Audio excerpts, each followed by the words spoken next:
Alright, so we can put the decal on now.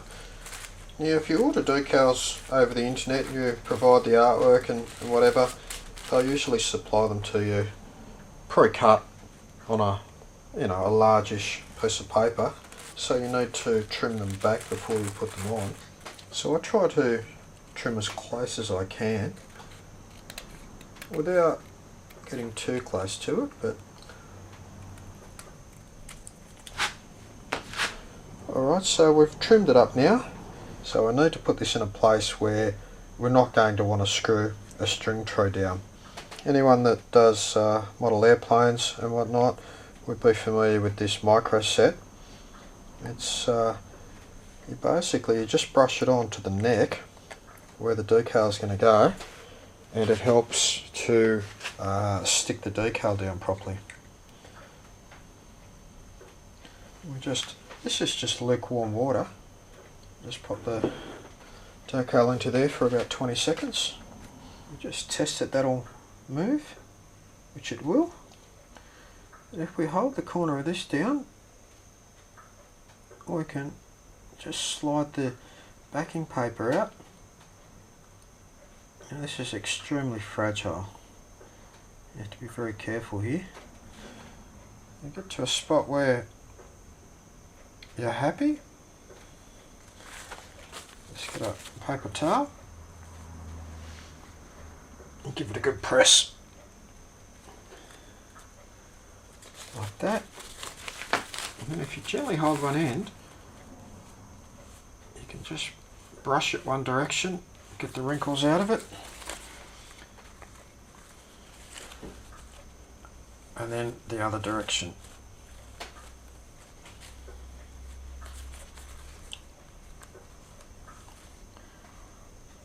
Now these are very thin decals. I get them from a guy in England, and they're very easy to cover with clear.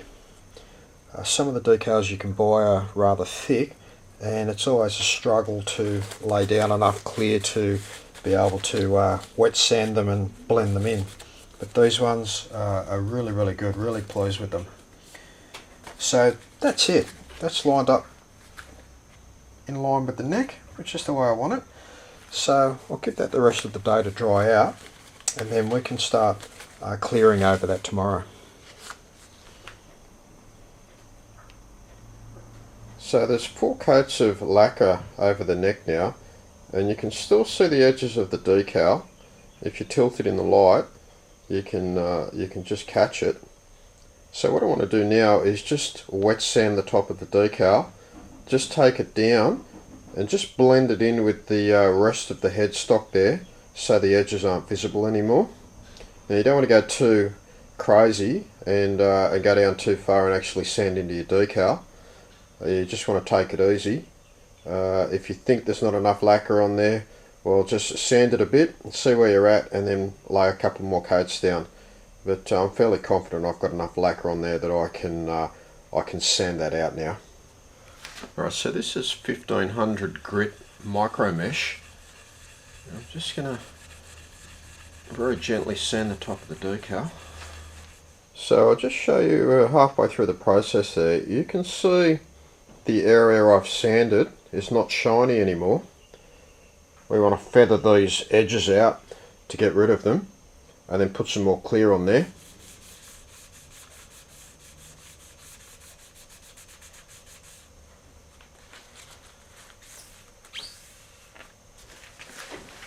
Alright, so that's what we wanted to achieve. You can see, I mean, we still have shiny spots here because I haven't even sanded the lacquer there.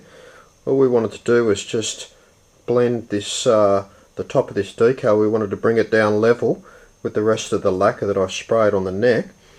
So we've blended that out, and there's no edges anymore.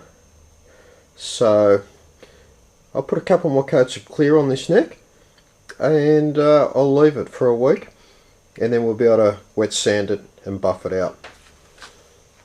Alright, so this is the neck that's been curing for a week. That's ready to be wet sanded and buffed out now. And the finish laid down really well. I could almost just buff that. It's very level, nice and flat. but there's a couple of little high spots that I need to take down, so I'll wet sand the whole neck. You can see I've filled the holes where I mounted it, and I sprayed just a little bit of lacquer over the top to seal it. So we'll start wet sanding now. So what I've got is just a bowl of water, warmish water, and I've got a couple of different grits of micro mesh in there. I'm just going to let them sit in there for a little while just to soften up before we start. Alright, well there's nothing particularly hard about wet sanding. I've just got a block of maple that I've rounded the edges on.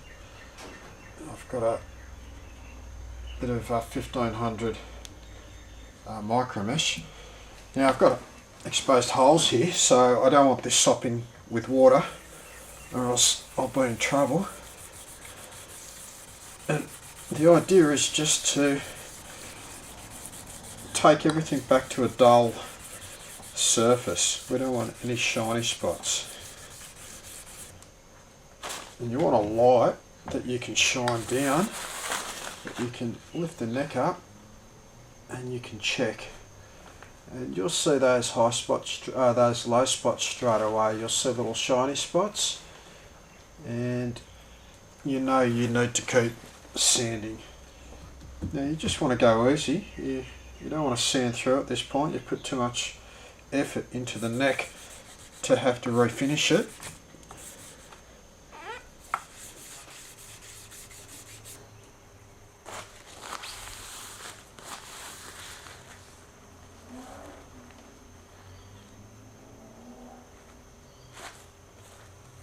Okay, that's looking pretty good.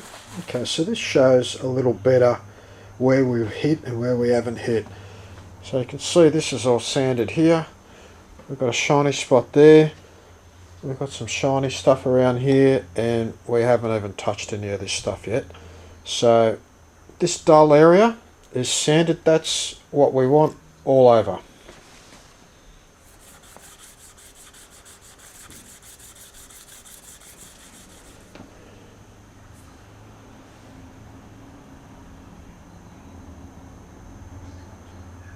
Is sanded out now as well.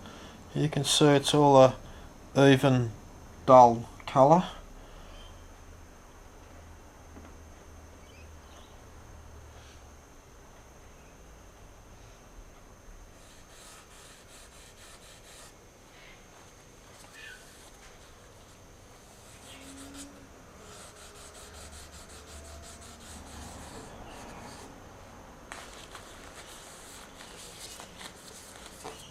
I'm not going to sand those edges yet.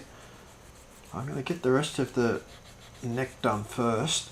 Take the shine off of these corners. You want to be really careful on those because there's not a lot of lacquer that builds up on those edges, and they're really easy to just sand it right through to bare wood. So in those little corners, you really need to just get in there with your hand and take those shiny spots off. Keep holding it up to the light just to check if there's any spots you've missed. Okay, well that took about half an hour, 35 minutes to wet sand that to 1500 grit. Now I'm going to go up to a finer grit now, and I'm just going to give it a once over, just take out the scratches from 1500. I'll probably use 2400 micro mesh, and then I can pretty much just hit it with a medium or a fine compound on the buffer. So when it comes to those shiny edges, I'll round them over with a really super fine grit, maybe 3600 or something where I can apply a bit of pressure and I know it's hardly going to be taking anything off at all, and I'll just slowly work those corners until they blend in and there's no shiny spots. Now it's super important you take all the shiny spots out, because when you shine the neck up, when you buff it, any of those shiny spots will be clearly visible and it just looks really bad. So you want to make sure you've got them all. You want to move it around in all sorts of different light, every angle, until you're confident that you've got every shiny spot. So I'll start with the 2400 grit now. Now, I'm not trying to level it out. I've already done that. All I'm doing is just removing the scratch marks from the 1500. So I really don't need to spend a lot of time doing this part. Just make sure it all gets a once over. So I'm just taking the shiny spots off the edges now, and I'm using 3200 micro mesh, so it's not very aggressive at all. Now I'd normally buff this with a pedestal buffer and get a nice shine on it, but I'm going to do it old school today, and I'm just going to do it by hand, just because a lot of you guys probably won't have a pedestal buffer, and I want to show you that you can still get a really nice factory finish on a neck just by doing it by hand. So you'll notice there's a dull shine on there now. That's sanded up to 3200 with micro mesh. I'm going to go to 36, so I'm going to use one more grade up and just remove the scratches from 3200, and then I'm going to hit it with some buffing compound. It's just car compound. So and rub that on with just a cloth, and then we'll go to this, which is a finer compound, and we'll get a nice shine happening with that, and then we'll finish off with a hand glaze, and that'll just give it that wet look that you see on the factory guitars. So first thing we need to do is to soak our 3600 micro mesh, which has been soaking for a while now. So this really isn't removing any material at all when you get to this grade. It's just removing the scratches really. I mean, it's not doing much at all in terms of removing finish at this point, so there's not a lot of time we need to spend at this grit. We just need to give it a couple of times over. You can see we are removing material, but not nearly as quickly as we were with the heavier grits. If you're worried about any of those screw holes, you don't want to get water in them because they will swell up and they'll crack the finish. So if you're concerned that you're getting anything build up in there, you can fill them with wax. A lot of people do. I'll just make sure there's not a lot of water on there before I put it on. So I guess if there's anywhere where you don't want the swirly scratch marks to be, it's on the headstock itself, because that's what everybody looks at. So you really want to make sure you do a good job. If you're only going to do a good job somewhere, make sure it's on the headstock. And places you can't get into with a block, you can just do it by hand. So each successive grit that you move up, you'll notice that you're getting more and more shine on the neck. So I mean, if you wanted to finish at this grit that I'm on now, you would have a beautiful satin finished neck. There'd be no need to buff it. You'd basically just finish it off, just wipe it down, and your neck would be done. But we actually we want to get a bit more of a shine than that. So we're going to use some buffing compound. Any flat areas you want to cope on a block if you can.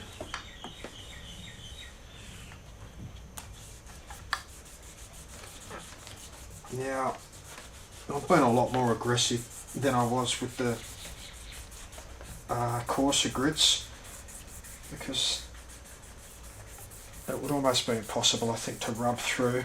Certainly, maybe on an edge you could, but the areas I'm rubbing now, you'd be hard pushed to rub through with 3600 grit. Oh, and I know how much lacquer I've got on the neck, so I sprayed 6 wet coats after I put the decal on, and that's plenty of lacquer. Now I've probably sanded off probably 2/3 of it just in the wet sanding process. There's enough lacquer on there to buff up. I've also got a little cork block that I use just when I want a bit more flexibility. Like on the angles here, the cork will actually, it'll give a little bit and follow the curve. And there's not really much choice at this point when you're on the curve here, other than to use your finger to get in there. Yeah, I just buy a bag of rags at the hardware store. They're just offcuts from some clothing manufacturer, and I get the really soft material like this, and just cut a little pad. Before you go to this stage of the compound, you really need to be sure that you have taken all of the scratches out. I mean, if you buff it and you haven't removed the scratches from your 1500 grit that you began with, you'll get those telltale swirl marks that a lot of people seem to get. So the only way you're going to get rid of that is make sure each grit that you use in succession, you remove the scratch marks from the previous lot of wet sanding. So this is just an automotive rubbing compound. It's for removing fine scratches, so it's exactly what we're after. We've got fine scratches on the neck now.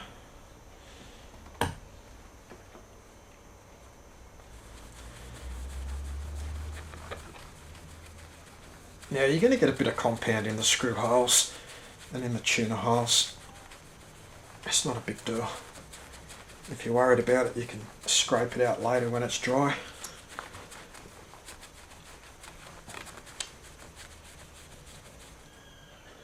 So you can see it's already working. We've got a nice shine there. Now when I'm rubbing it, I'm also make a point of rolling around the edges as well,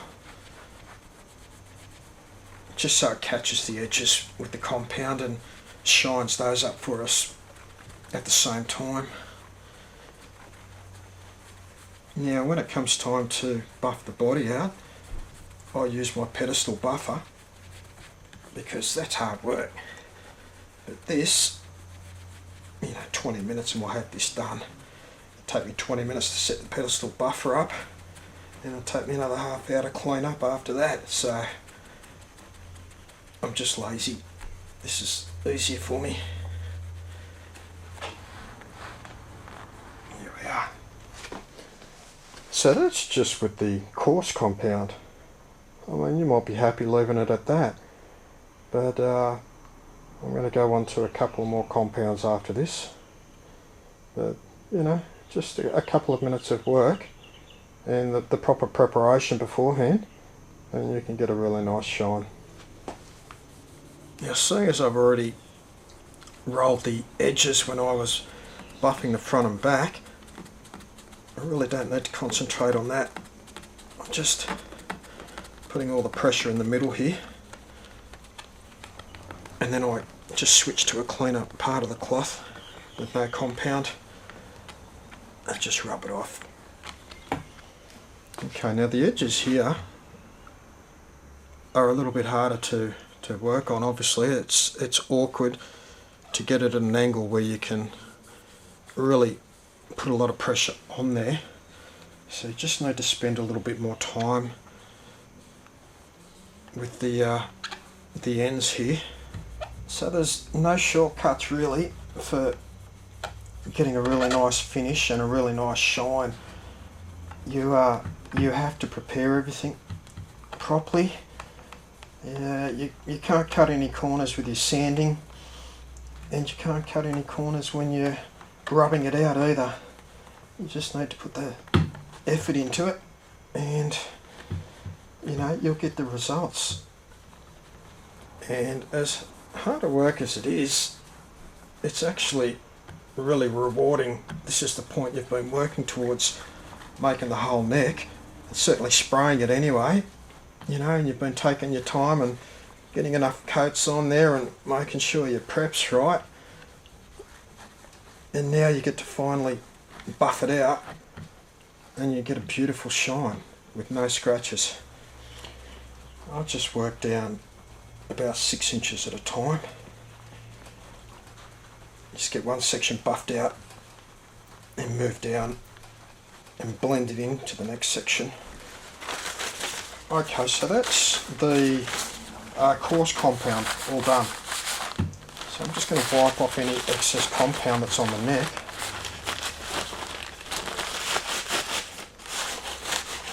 And I'm also going to flip the towel over that I'm working on, because there's compound is on there as well, and I don't want that to get back onto the neck when I start working with a finer compound.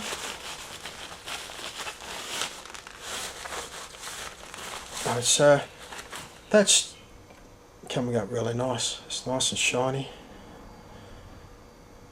and that's just with the coarse compound, so it's going to get shinier yet. Okay, so the towel is flipped, and I'm just going to cut myself a new rag for the new compound. And we're going to use Finesse It 2, which is another 3M product. So you can see this is a much finer compound.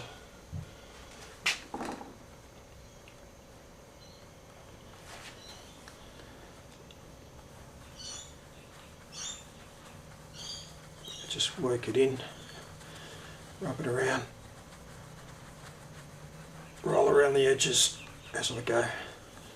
You can expect it to take you probably a good couple of hours from wet sanding through to buffing it out. There's a fair bit of work in it all.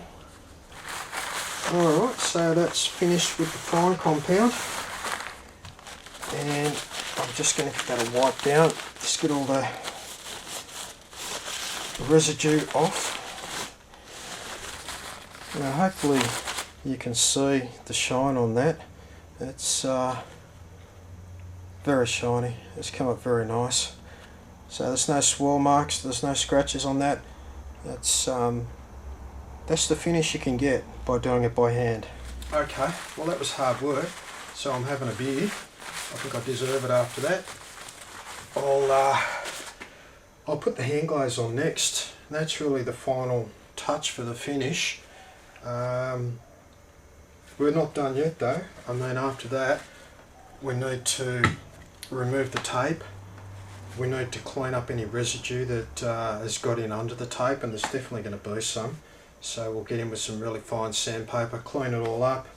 We want to level the frets. We want to dress the fret ends, we want to crown the frets, we want to polish them back up, and then we want to oil the fretboard. And then we want to install the tuners. So I'll finish the beer and then we'll get stuck into that. Alright, so I've got a new cloth here, and we're going to put the hand glaze on. It gives it that wet factory look, that the deep, wet, shiny look that everybody loves. Just rub it on. I'll let it sit there for a couple of minutes, and then I'll buff it out.